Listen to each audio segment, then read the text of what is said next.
Hello everyone, welcome back to another video, and this is probably going to be the last video about the Mi Note and Lite, and we are going to wrap this phone up today because I don't believe that Xiaomi is in a mood to release MIUI 12 for this phone anytime soon. So today we are going to talk about 5 reasons to buy this phone and 5 reasons to avoid it.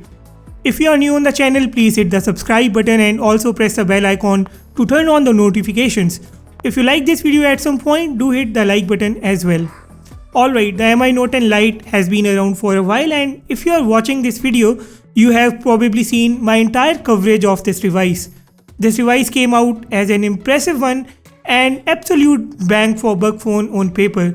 I have thoroughly used this phone to jot down my list of reasons which make me fall in love with this phone, and also the things that I don't like about this phone.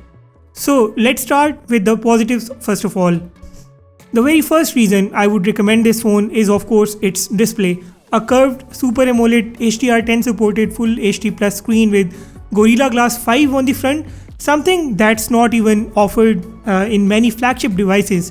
This phone has the most beautiful looking display in the mid-range segment, and well, Mi Note and Lite's screen also supports always on display feature. The second reason that makes me love this phone is its glass build. It's got Gorilla Glass 5 at the back as well along with its front, and unlike the OnePlus Nord's hidden plastic, this is real glass. The third reason would be the biggest battery in this segment. This phone brings a 5260 mAh battery with 30 watt fast charger.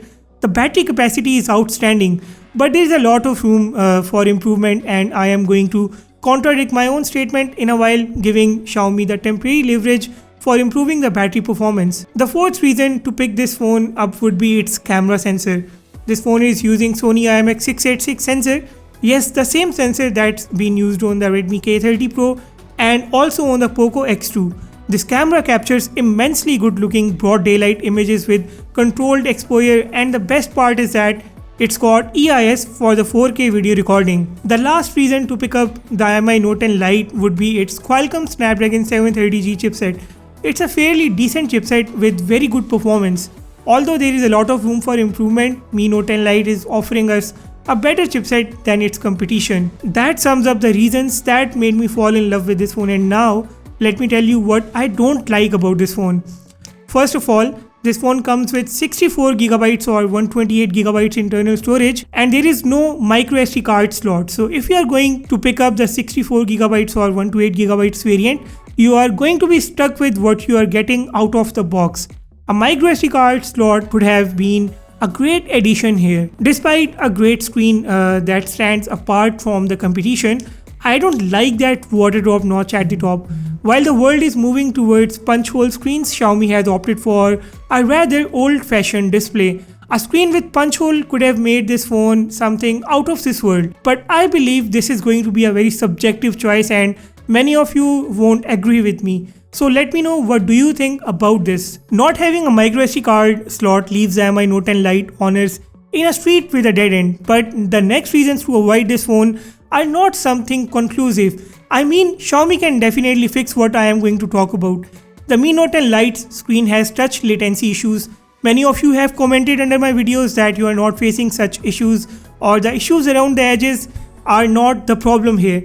But I have used this phone thoroughly and I have realized that the touch screen is not as responsive as it should have been. It registers my touch after taking a very slight amount of time. Now this is something that Xiaomi can definitely fix. Also, there has been a number of comments under different videos regarding phone's proximity sensor. I personally did not face any such issues, and some users even suggested keeping the protector away from the proximity sensor at the top. But the widespread reports make me feel like there is an issue for sure. Share your experience under the comments below so that we can get to the roots of this problem. Right now, the Mi Note and Lite misses on some camera features that even the Redmi Note 9S and the Note 9 Pro have. For example, the Mi Note and Lite doesn't have the video pro mode.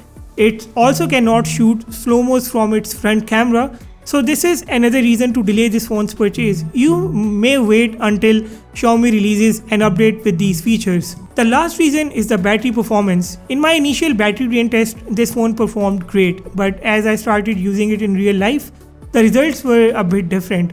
The phone can lose up to 12% of battery in the idle mode within one night.